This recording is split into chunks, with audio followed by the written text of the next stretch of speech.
সবাইকে স্টক অবজারভারের পক্ষ থেকে শুভেচ্ছা জানিয়ে শুরু করছি আজকের আলোচনা। বন্ধুরা, আজ আমরা ইন্স্যুরেন্স সেক্টর নিয়ে বিস্তারিত আলোচনা করব। একই সাথে এই সেক্টরের 5টি পারফর্মিং স্টক আমরা পিক করেছি: মেঘনা ইন্স্যুরেন্স, বিএনআইসিএল, প্যারামাউন্ট, ঢাকা ইন্স্যুরেন্স এবং সোনার বাংলা ইন্স্যুরেন্স। এই স্টকগুলো বর্তমান সময়ে কেমন প্রাইস অ্যাকশন হতে পারে আপনাদেরকে আজকের আলোচনার মাধ্যমে আমরা কিছুটা ধারণা দেব। সো বন্ধুরা, আলোচনাটি শেষ পর্যন্ত শুনতে থাকুন। আলোচনাটি শুরুতেই সবাইকে রিকোয়েস্ট করব, ডিসক্লেমার অংশটি আপনারা ভালো করে পড়ে নেবেন। পুঁজিবাজার ঝুঁকিপূর্ণ। আপনার কোনো পার্সোনাল বাই এবং সেলের কারণে আপনি যদি ক্ষতিগ্রস্ত হয়ে থাকেন, সে দায় স্টক অবজারভার বহন করবে না। আলোচনাটি শুরুতে আপনাদেরকে আরও একটি বিষয় ইনফর্ম করছি। আমরা স্টক অবজারভারের পক্ষ থেকে হোয়াটসঅ্যাপে একটি গ্রুপ সার্ভিস চালু করেছি, আর এই গ্রুপ সার্ভিসটির মাধ্যমে আমরা ট্রেডিং আওয়ারে আপনাদেরকে বিভিন্ন মোমেন্টাম স্টকগুলোর বাই এবং সেল সিগন্যাল প্রোভাইড করব। সো যারা বেসিক্যালি ক্যাপিটাল মার্কেটে ট্রেডিং করতে ইন্টারেস্টেড, আমাদের সাথে এই নাম্বারে যোগাযোগ করবেন। এই নাম্বারে হোয়াটসঅ্যাপ অ্যাভেলেবল, আপনারা চাইলে হোয়াটসঅ্যাপের মাধ্যমে আমাদের সাথে যোগাযোগ করতে পারেন। আর এটি সম্পূর্ণ একটি পেইড সার্ভিস গ্রুপ। সো যারা ইন্টারেস্টেড তারাই শুধু আমাদের সাথে যোগাযোগ করবেন। আর এই গ্রুপটিতে জয়েন করলে আপনাদের কি বেনিফিট হবে আমরা কিছুটা ধারণা দিচ্ছি। আমাদের এই গ্রুপটির নাম হচ্ছে স্মার্ট ট্রেড, আর এটার এখন পার্টিসিপেন্ট সংখ্যা হচ্ছে 89।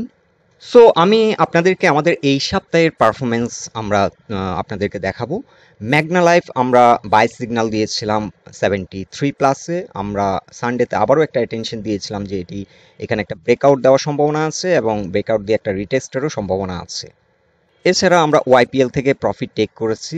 এছাড়া আমরা একটা সিগন্যাল দিয়েছিলাম সিবিও 174-এ। আমি আবারও অ্যাটেনশন দিয়েছিলাম যে এটি 182-তে ব্রেকআউট দেওয়ার সম্ভাবনা আছে। এছাড়া আমরা বাই সিগন্যাল দিয়েছিলাম ইআইএল, রিলায়েন্স এবং ঢাকা ইন্স্যুরেন্স। এবং আমি আবারও অ্যাটেনশন দিয়েছিলাম যে মেঘনা লাইফ যদি 79.5 পার করে তাহলে আরও বেশি অ্যাগ্রেসিভ হবে। এছাড়া আমি সানডে বলেছিলাম, পরবর্তীতে রাত্রেবেলা আমি বলেছিলাম যে মেঘনা লাইফ 83 থেকে 85-এর মধ্যে যা পারেন, যতটুকু পারেন আপনারা সেল করে রাখবেন। এবং মানডে কিন্তু আমি আবারও মেঘনা লাইফের ব্যাপারে বলেছি যে 50% সেল করে দিতে এবং কিছুটা আমরা ইন্ট্রাকো নেওয়ার জন্য বলেছিলাম এবং 2 পার্টে আমরা কেনার জন্য পরামর্শ দিয়েছিলাম। 37 লেভেলে আসলে আমরা বলেছিলাম কিছু নেবেন, আর এখন কিছু রানিং প্রাইসে 38-এ কিছু নেওয়ার জন্য পরামর্শ দিয়েছিলাম। এছাড়াও মানডে কিন্তু আমরা সবাইকে বলেছিলাম যে market is shifting to general insurance. আর মার্কেট কিন্তু মানডেতে অনেকটা প্যানিক ছিল, আপনারা জানেন। আমরা মার্কেটের ব্যাপারে বলেছিলাম যে 38%-এর যে সাইকেলটি সেটি কমপ্লিট করেছে এবং এখান থেকে সাপোর্ট নিচ্ছে। এবং মানডে বলেছিলাম রাত্রেবেলা, আমি সবাইকে জানিয়েছিলাম যে কাল আশা করছি মার্কেট ঘুরে যাবে।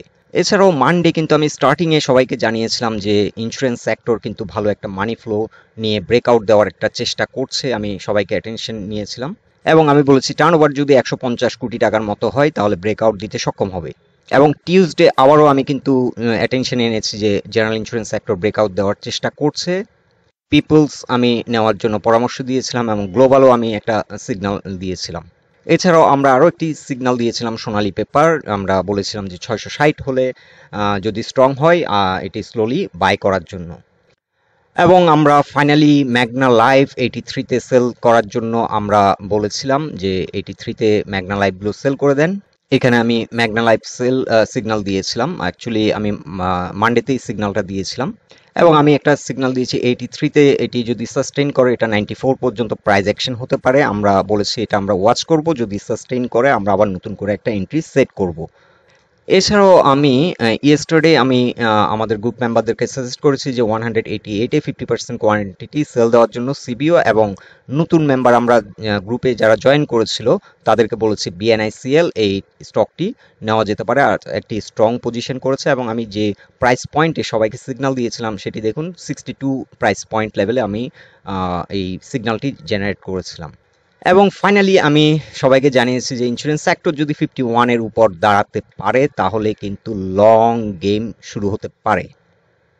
এছাড়াও আমি কিন্তু বলেছিলাম যে বিএনআইসিএল এই স্টকটি 63.4 প্লাস হলে গেম শুরু হবে, টার্গেট হবে 84। আমরা বিএনআইসিএল এর টার্গেট দিয়েছিলাম, গতকালকে এটি আমরা টার্গেট দিয়েছিলাম 84, এবং আমরা বলেছিলাম যে বিএনআইসিএল এখন গেমের দিকে যাচ্ছে। এবং নট অনলি দ্যাট, আমরা মেঘনা লাইফের ব্যাপারে বলেছিলাম এটি হয়তো 83-তে যদি একটা ভালো সাপোর্ট পায় আবার আমরা নতুন করে এন্ট্রি হতে পারে। ম্যাগনা লাইফের ব্যাপারে বলেছিলাম। এবং আমাদের কাছে কিছু হাইডেলবার্গ ছিল, সেটিও কিন্তু গতকালকে ভালো পারফরমেন্স করেছে এবং 70 প্লাসে আমরা বলেছি যে এটি ভালো একটা পারফরমেন্সের দিকে যাবে। এবং ফুয়াং ফুডের ব্যাপারে বলেছিলাম যে 37-এ একটা সাপোর্ট আছে, কিন্তু এর নিচে গেলে ট্রেড আনসার্টেন, এবং ফুয়াং ফুড আমরা সবাইকে সাবধান করে দিয়েছিলাম যে এটি কমছে দেখে কেউ কিনবেন না, 37-এর নিচে থাকলে এটা আনসার্টেন ট্রেড। এবং ফাইনালি আমি কিন্তু দুটোর দিকে আবারও সবাইকে জানিয়েছিলাম যে BNICL এটি 63.4-এর উপর ধরে রেখেছে, এটা একটা ভালো পজিশন ক্রিয়েট করে আছে। এবং আজকে কিন্তু আমরা ফার্স্ট আওয়ারে সবাইকে বলেছিলাম 195-এ 50% যেগুলো ছিল সিবিও সেগুলো সেল করতে। পিপল ইন্স্যুরেন্সের আমরা একটা সেলস টার্গেট দিয়েছি, এবং আমরা ফুয়াং ফুডের ব্যাপারে আমাদের গ্রুপ মেম্বারদেরকে জানিয়েছিলাম এটি 36 প্লাসে এটি সেফ, কিন্তু লাস্ট আওয়ারে এটা টিকে কিনা সেটা ইম্পর্টেন্ট। এছাড়াও আজকে কিন্তু আমরা একটা ব্রেকআউট ট্রেড সাজেস্ট করেছি, সেটা হচ্ছে 10:38 আমরা প্যারামাউন্ট একটা বাই সিগন্যাল দিয়েছি। আমরা বলেছি এটা ব্রেকআউট 64, স্টপ লস আমরা 62-তে দেবো, এবং আমাদের টার্গেট শো করেছি 78। এবং আমি বলেছি ব্রেকআউট ট্রেড কারো নিতে ইচ্ছা থাকলে প্যারামাউন্ট দেখতে পারেন। এছাড়াও আমরা বলেছি BNICL এর ব্যাপারে আমরা নোটিশ দিয়েছি 10:35, তখনও কিন্তু 65 থেকে 64 এই রেঞ্জে বিলংস করছিল। আমাদেরকে অনেক গ্রুপ মেম্বার পার্সোনালি নক করেছিল, আমি সবাইকে বলেছি এখন এন্ট্রি নেওয়া যায় স্টকটি। এবং সিবিও আমরা বলেছিলাম যে 88-এর নিচে নামলে সেল করে দিতে। এছাড়াও ঢাকা ইন্স্যুরেন্সের আমরা সেল সিগন্যাল দিয়েছি 66, প্যারামাউন্ট তখন হল্টেড হয়ে গেছে, এবং আমি বলেছি সুপার কিং BNICL ফর্মে ফিরছে। এছাড়াও আমরা আমাদের গ্রুপ মেম্বারদেরকে বলেছিলাম যে ঢাকা ইন্স্যুরেন্স আজ ভালো করছে,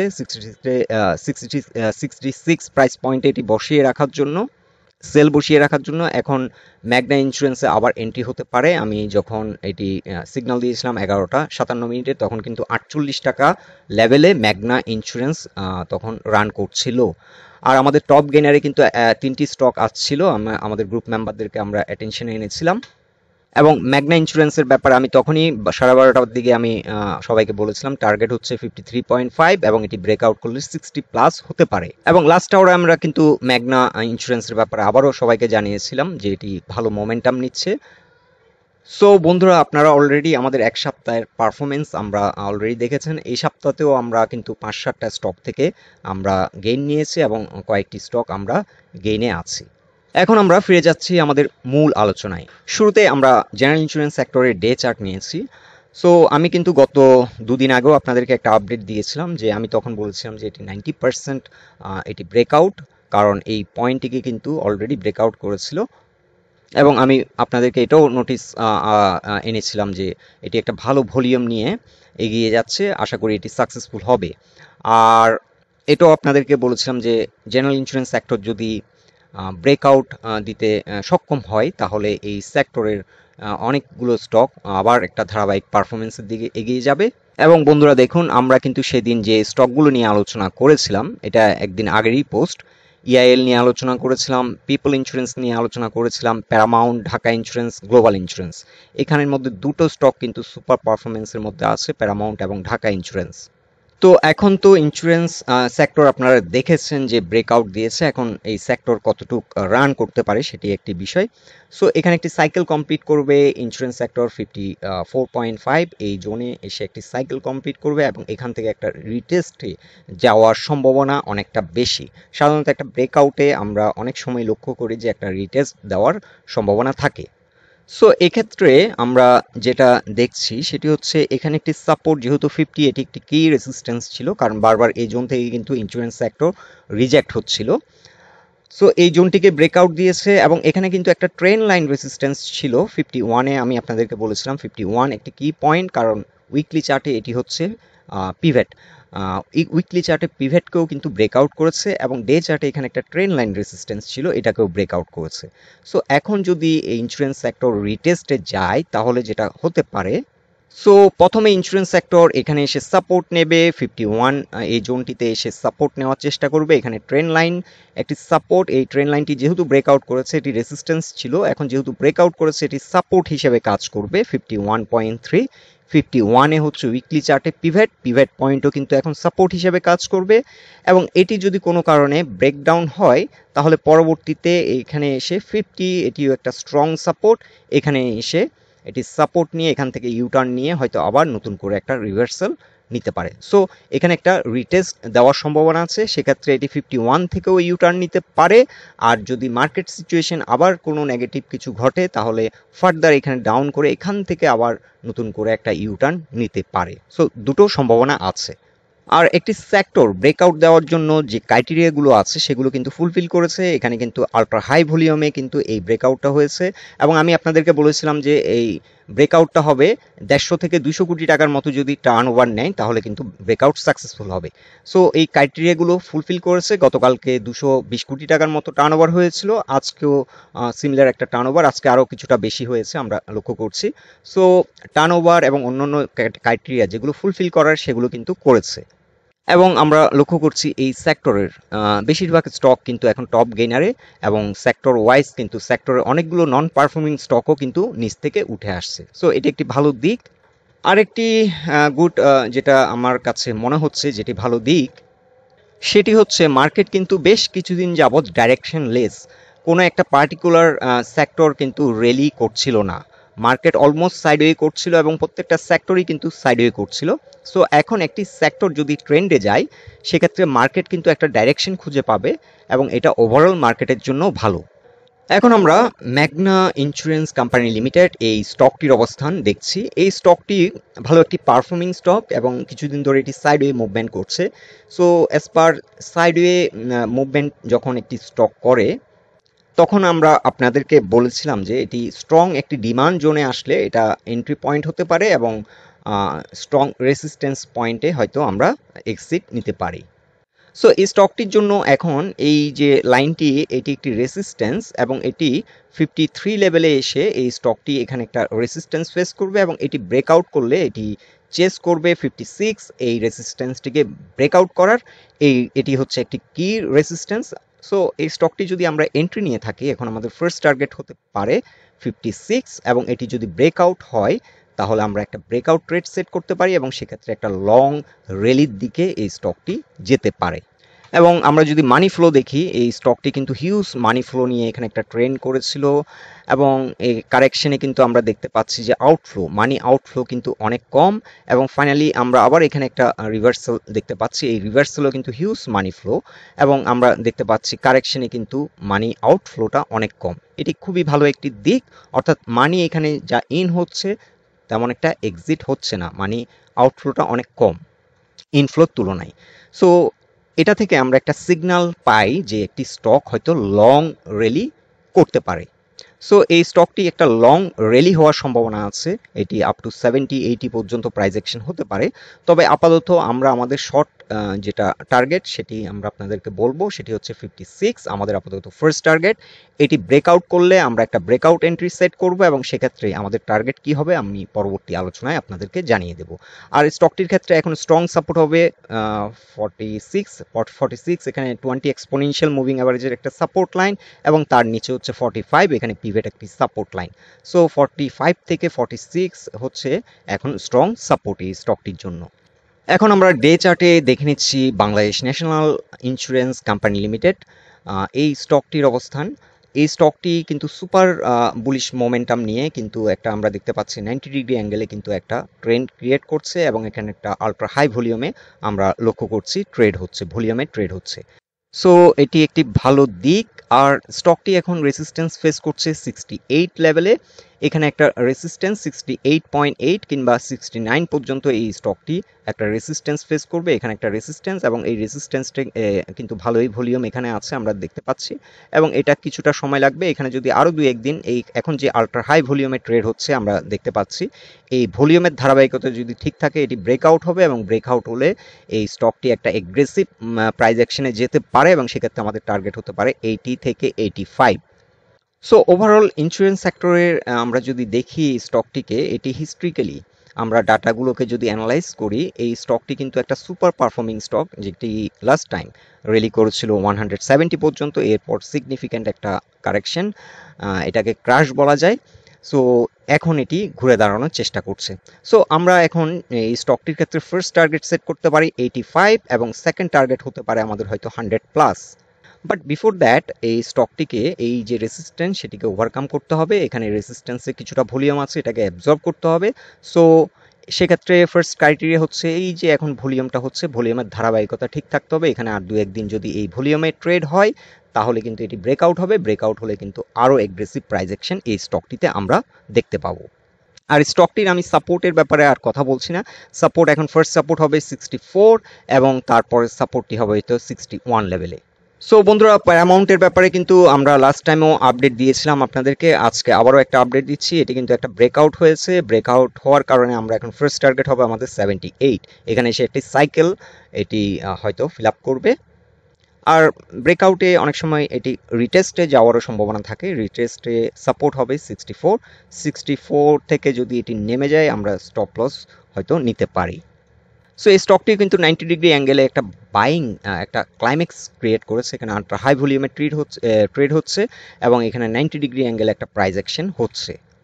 সো এক্ষেত্রে আমরা অনেক সময় বলি যে এই ধরনের সিচুয়েশনে একটা বাইং ক্লাইম্যাক্স এবং এই মোমেন্টামটি হয়তো একটা শক্তিশালী মোমেন্টাম এবং আমরা যে টার্গেটটি সেট করেছি এই টার্গেটটি হয়তো খুব শীঘ্রই অ্যাচিভ করবে। এখন আমরা ডে চার্টে ঢাকা ইন্স্যুরেন্স এই স্টকটির অবস্থান দেখে নিচ্ছি। এই স্টকটি কিন্তু এখানে একটা প্যাটার্ন ক্রিয়েট করেছে আর এই প্যাটার্নের যে সূত্র সেই সূত্র অনুযায়ী এই স্টকটি 70 পর্যন্ত প্রাইস অ্যাকশন হতে পারে। এটা ফার্স্ট টার্গেট। এটি কিন্তু আপ টু 261 পর্যন্ত প্রাইস অ্যাকশন হতে পারে। সেক্ষেত্রে 80 পর্যন্ত প্রাইস অ্যাকশন হতে পারে। তবে আমরা আপাতত ফার্স্ট টার্গেট সেট করছি 161। এখানে আমরা সেট করছি যেটা প্রাইস পয়েন্ট লেভেল 69.6 কিংবা 70। ওভারঅল এই স্টকটি কিন্তু আজকে একটা ভালো মোমেন্টাম শো করলো, ভালো ভলিউমে ট্রেড হয়েছে এবং ভালো প্রাইস অ্যাকশন হয়েছে। স্টকটির ক্ষেত্রে এখন স্ট্রং সাপোর্ট হচ্ছে 60 আর ফার্স্ট রেজিস্ট্যান্স ফেস করবে এখানে কিন্তু একটা নেক পয়েন্ট রেজিস্ট্যান্স আজ ব্রেকআউট করেছে। এটি কিন্তু স্ট্রাগল করছিল 61 কিংবা 62 লেভেলে, এটি কিন্তু স্ট্রাগল করছিল।